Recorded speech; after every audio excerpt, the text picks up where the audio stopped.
மோசமான படங்கள் பார்ப்பதும் ஒழுக்கக்கேடு. இதற்கு பின்னால் செய்யக்கூடாது என உனக்கு விடலாம் என்று சொன்னால் என்ன காரணம்? இந்த நிலைமைக்கு உனது மனோநிலை பக்குவப்பட்டிருக்கிறது என்று சொன்னால் என்ன காரணம்?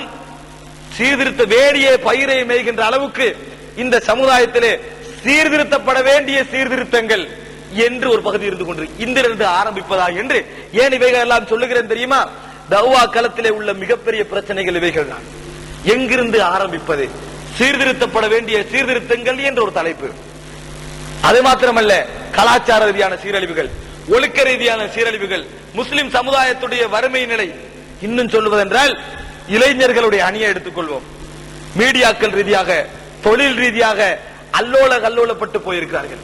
மாணவர்களுக்கு தொலைப்பயிற்சி கொடுக்க வேண்டும் என்று நினைக்கிறோம், அவர்களுக்கு இஸ்லாத்தை படித்துக் கொடுக்க வேண்டும் என்று நினைக்கிறோம், எல்லா விஷயங்களையும் கொடுக்க வேண்டும் என்று நினைக்கிறோம். யாராவது அவர்களுக்கு வாழ்வாதாரங்களை கொடுக்க வேண்டும் என்று நினைத்ததுண்டா? கிடையாது. இளைஞர்கள் 18, 19, 20 வயதிலே இருக்கிறார்கள், 22 வயதிலே இருக்கிறார்கள். என்ன தொழில் செய்வது? படித்திருக்கிறார், தகுதியோடு இருக்கிறார், என்ன தொழில் செய்வது என்பது தெரியாது, எப்படி முன்னேறுவது என்பது தெரியாது. பணக்காரர்கள் மிம்பர் கட்டி கொடுக்க தயாராக இருக்கிறார்கள், மாட அழகான பெயிண்டுகளை அடித்துக் கொடுக்க தயாராக இருக்கிறார்கள். ஒரு இளைஞர் முன்னேறுவதற்கு பணம் கொடுக்க தயாராக இல்லை, ஒரு முதல் கொடுக்க தயாராக இல்லை. ஆனால் இளைஞர்களை வளர்க்க வேண்டும் என்று சிந்தனை மாத்திரம் பேசுவார்களே ஒழிய, இன்று இஸ்லாமிய சமுதாயத்தில் இருக்கின்ற இளைஞர்களுடைய சீர்கேடு மன ரீதியாக அடைந்து கொண்டு செல்கின்ற விரக்தி இருக்கிறது.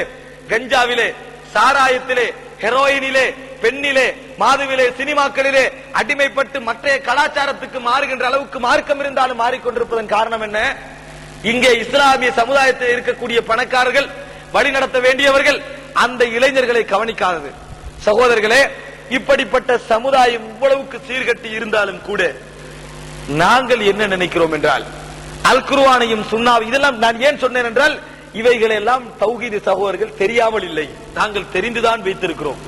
ஆனால் நாங்கள் என்ன சொல்லுகிறோம் என்றால், சீர்திருத்தமாக இருந்தாலும் நாங்கள் நினைத்த இடத்திலிருந்து ஆரம்பிக்க கூடாது, எங்கள் உணர்வு சொல்லித் தருகின்ற இடத்திலிருந்து ஆரம்பிக்க கூடாது, எங்கள் உணர்ச்சி மேலோங்குகின்ற இடத்திலிருந்து ஆரம்பிக்க கூடாது. ஒரு இடத்துக்கு போகிறோம், வறுமையிலே ஒரு குழந்தை இருக்கிறது, அந்த இடத்திலே ஒரு உதவி செய்யலாம் என்று நினைக்கிறோம், அதற்காக வேண்டி பவுண்டேஷன் உருவாக்கி விடக்கூடாது.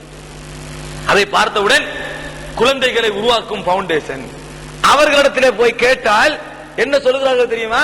நாங்கள் இதற்கு மட்டும்தான், மற்ற செக்ஷனுக்கு இல்லை, அதை செய், அதற்கு மட்டும்தான், மற்ற செக்ஷனுக்கு இல்லை. குர்ஆனுக்கு ஒரு ஜெம்மியா வைத்திருக்கிறார்கள், போய் மற்ற ஹதீஸை கொடுத்தால் முதலாவது குர்ஆன், அதுக்கு பின்னால் தான் ஹதீஸ். குர்ஆனிய சமுதாயத்தை உருவாக்கிய பின்னால் தான் ஹதீஸுக்கு நாங்கள் போவோம் என்று எந்த இடத்திலே உணர்ச்சி வருகிறதோ, எந்த இடத்திலே உணர்வு வருகிறதோ, சமுதாயத்தில் எந்த பதிவுக்கு கிளிக் ஆகிறதோ அந்த இடத்திலிருந்து ஆரம்பித்து விடுகிறார்கள். அப்படி கிடையாது. சீர்திருத்தமும் இஸ்லாம் சொல்லுகின்ற இடத்திலிருந்து ஆரம்பிக்க வேண்டும். குர்ஆனிலும் சுன்னாவிலிருந்தும் எடுத்து பார்த்தால் எங்களுக்கு இஸ்லாம் சொல்லி காட்டுகிறது. எங்கிருந்து தெரியுமா ஒரு சமூக மாற்றத்தை உருவாக்க வேண்டும்? அரசியல் வரைக்கும் வருகின்ற மாற்றமாக இருந்தாலும் ஒரு சமூக மாற்றம் ஆரம்பிக்க வேண்டிய விட தெரியுமா? அந்த சமுதாயத்தில் ஏற்பட வேண்டிய தூய்மையான நம்பிக்கை, சரியான நம்பிக்கை இல்லாமல், தெளிவான போக்கு இல்லாமல், அந்த சிந்தனை இல்லாமல் எந்த சமுதாயத்தை உருவாக்கினாலும் மறுபடி சீர்கேட்டுக்கு கொண்டு வருவது இருக்கிறது மிக கஷ்டமான விடயம் கிடையாது. ரசூலுல்லாஹி ஸல்லல்லாஹு அலைஹி வஸல்லம் அவர்கள் வளர்ந்த சமுதாயத்தை எடுத்து பாருங்கள். நான் சொன்ன இந்த எந்த கலாச்சாரத்தில் இருந்தால் அவர்கள் விதிவிலக்கு பெறுகிறார்களா அல்லது இவைகளை விட மோசமாக இருந்தார்களா? எல்லா பகுதியிலும் நான் இப்பொழுது சொல்லுகின்ற சூழலை விட குழந்தைகளை புதைத்தார்கள், பெண்களை வராசத்து சொத்துக்களாக எடுத்தார்கள். ஆக மோசமாக இருந்த சமுதாயத்திலே அந்த மக்கள் நட்பண்புகளை விரும்பினார்கள். ரசூலுல்லாஹ் அவர்கள் சாராயம் குடித்தார்கள், கொள்ளையடித்தார்கள், வேண்டியது செய்தார்கள். ஆனால் எதை விரும்பினார்கள் தெரியுமா? நல்ல பண்புகளை விரும்பினார்கள். அதனால் தான் உண்மையாளன் என்று சொன்னார்கள், நம்பிக்கையாளன் என்று சொன்னார்கள். ரசூலுல்லாஹி ஸல்லல்லாஹு அலைஹி வஸல்லம் அவர்கள் அந்த சமுதாயத்தில் இருந்த சீர்கேடுகள், ஒழுக்கங்கெட்ட வேலைகளை அங்கே இருந்து பிரச்சாரத்தை ஆரம்பித்திருக்கலாம். எப்படி? மக்களே, பொய் பேச வேண்டாம், உண்மை சொல்லுங்கள், விபச்சாரம் செய்ய வேண்டாம், களவெடுக்க வேண்டாம், கொள்ளையடிக்க வேண்டாம், பெண்களுக்கு உரிமை கொடுங்கள் என்று சொன்னால் நிச்சயமாக இந்த சமுதாயத்திலிருந்து வருகின்ற எதிர்ப்பு கூட அங்கிருந்து வந்திருக்காது. இந்த சமுதாயத்திலிருந்து வருகின்ற எதிர்ப்பு கூட அந்த சமுதாயத்தில் வந்திருக்காது. காரணம், அவ்வளவு ஒழுக்கக்கேடுகளை செய்து கொண்டும் கூட ரசூலுல்லாஹி ஸல்லல்லாஹு அலைஹி வஸல்லம் அவர்களை அமீன் என்று அழைத்தார்கள், சாதிக் என்று அழைத்தார்கள், தங்களது பொது விஷயங்களிலே நபி அவர்களை நீதிபதியாக்கினார்கள். ஆனால் ரசூலுல்லாஹி ஸல்லல்லாஹு அலைஹி வஸல்லம் அந்த இடத்திலிருந்து ஆரம்பிக்கவில்லை. மார்க்கத்தில் அது முக்கியமான பகுதியும் தான். புஐத்துலி உதம்மிம மகாரிமல் அக்லாக், நல்ல பண்புகளை பூர்த்தி செய்யத்தான் இந்த உலகத்திற்கே நான் அனுப்பப்பட்டேன். அக்ரபுக்கும் மின்னி யௌமல் கியாமத்தி அஹாசினுக்கும் அக்லாகா, யௌமல் கியாமாவிலே உங்களிலே மிகவும் எனக்கு நெருக்கமானவர் யார் தெரியுமா? நட்பண்புகளால் சிறந்தவர் தான். அல்லாஹ் கூட நபியர்களை பாராட்டி சொல்கிறான், ஃபபிமா ரஹ்மத்தின் மினல்லாஹி லின்தலஹும் வலவ் குன்த ஃபத்தன் கலீதல் கல்பி லம் ஃபந்து மின் ஹவுலிக். அல்லாஹ்வுடைய ரஹமத்தின் காரணமாகத்தான் நீ மென்மையாக நடந்து கொண்டாய். நீ கடின சித்தமுடையவராகவும் மோசமான கடுமையான வார்த்தை பேசக்கூடியவராக இருந்தால் உன்னை விட்டு விரண்டோடி இருப்பார்கள் என்று நட்பண்புகளை அல்லாஹ் வலியுறுத்துகிறான். ஆனால் நட்பண்புகளை விரும்பிய சமுதாயம், நட்பண்புகளின் பக்கம் தேவையுள்ள ஒரு சமுதாயம், அந்த அளவுக்கு கலாச்சார சீரழிவு உள்ள ஒரு சமுதாயத்தில் கூட சாராயம் மதீனாவில் தான் தடை செய்யப்படுகிறது. முத்ரா திருமணம் மதீனாவில் தான் தடை செய்யப்படுகிறது. இப்படி எத்தனையோ விஷயங்களை மதீனாவில் தான் தடை செய்யப்பட்டன. ஆனால் எங்கிருந்து அல்லாஹ் ஆரம்பிக்க சொன்னான் தெரியுமா? எதை சொன்னால் அவர்களுக்கு பாரமாக இருக்குமோ, எதை சொன்னால் வேதனையாக இருக்குமோ, எதை சொன்னால் வேதனை ஊட்டுவதற்காக அல்ல, அதுதான் அவர்களுக்கு விட முடியாத பாரம் என்றிருக்கிறது, அங்கிருந்து ஆரம்பிங்கள். உனக்கு எது ஏவப்படுகிறதோ அதை போட்டு உடைத்து சொல், முஸ்ரிக்கீன்களை புறக்கணித்து விடு. முதலாக என்ன சொன்னார்கள்? அல்லாஹ் ஒருவனை மாத்திரம்தான் வணங்க வேண்டும். நம்பிக்கைகளை, தவறான மூட நம்பிக்கைகளை ஒழித்தார்கள் ரசூலுல்லாஹி ஸல்லல்லாஹு அலைஹி வஸல்லம் அவர்கள். எப்படி ஒழித்தார்கள்? தங்களது மகன் மரணிக்கின்ற நேரத்தில் எவ்வளவு கவலை இருக்கும்.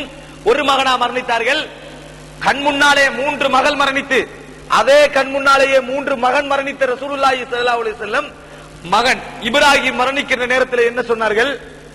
கவலையிலே கண்ணீரிலே வடித்துக் கொண்டிருக்கின்ற நேரம் அந்த சமுதாயத்தில் இருக்கின்ற மக்கள் பேசுகிறார்கள், ரசூலுல்லாஹி ஸல்லல்லாஹு அலைஹி வஸல்லம் உடைய பிள்ளை மரணித்ததால் தான் சூரிய கிரகணம் ஏற்பட்டது, அதனால் தான் சூரிய கிரகணம் ஏற்பட்டது. சோக நேரம், கவலையான நேரம், நபியவர்களுக்கு மனம் வருமா? ஆனால் உடனடியாக ரசூலுல்லாஹி ஸல்லல்லாஹு அலைஹி வஸல்லம் அங்கே போகிறார்கள், மக்களை எல்லாம் கூட்டுகிறார்கள்.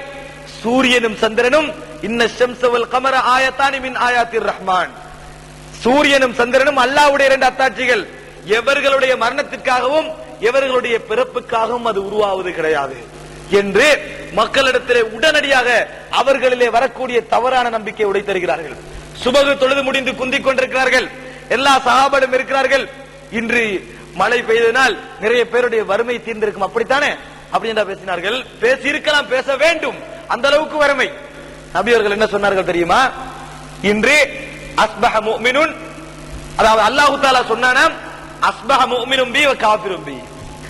இன்று ஒருவன் என்னை நிராகரித்த நிலையிலும் இன்னொருவர் என்னை ஈமான் கொண்ட நிலையிலும் காலை பொழுதை அடைந்திருக்கிறார் என்று அல்லாஹ் சொன்னான். சஹாபாக்கள் கேட்கிறார்கள், யார் அவர்கள்?